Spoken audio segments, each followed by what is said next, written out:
நேபாளத்திற்கு ஒசூரிலிருந்து ஆன்மீக சுற்றுலா சென்ற பெண்மணி பாதுகாப்பாக மீட்டு அழைத்து வர தமிழக அரசு நடவடிக்கை எடுக்க வேண்டும் என அவரது குடும்பத்தினர் கோரிக்கை விடுத்துள்ளனர்.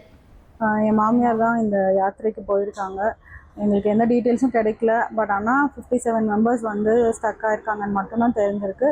அதில் 20 மெம்பர்ஸ் சேஃபாக இருக்காங்கன்னு தெரிஞ்சிருக்கு. அதில் என் மாமியார் பேர் வரல. மற்றபடி எந்த ஹெல்ப்லைன் நம்பரும் எங்களுக்கு ஒர்க் ஆகலை. நேற்று வரைக்கும் எங்கள் கூட காண்டாக்டில் தான் இருந்தாங்க. பட் அதுக்கப்புறம் எங்களுக்கு காண்டாக்டே இல்லை. ஸோ எந்த ஹெல்ப்லைன்ஸும் ஒர்க்கே ஆகலை. டிவியில் ஃப்ளாஷ் போயிட்டே இருக்குது, இந்த நம்பர்னு. பட் எந்த நம்பருமே ஒர்க்கே ஆகலை.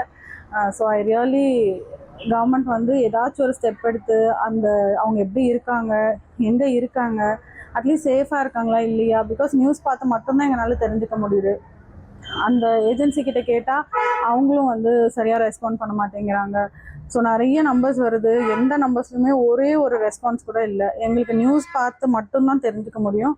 ஸோ கவர்மெண்ட் கண்டிப்பாக ஏதாச்சும் பண்ணி அவங்கள எங்களை காண்டாக்ட் பண்ண வைக்கணும். அட்லீஸ்ட் அவங்க சேஃபாக இருக்காங்களா இல்லையான்ற ஒரே ஒரு நியூஸ் மட்டுமாச்சும் எங்களுக்கு தெரிய வைக்கணும். இனி செல்லும் இடமெல்லாம் செய்தி.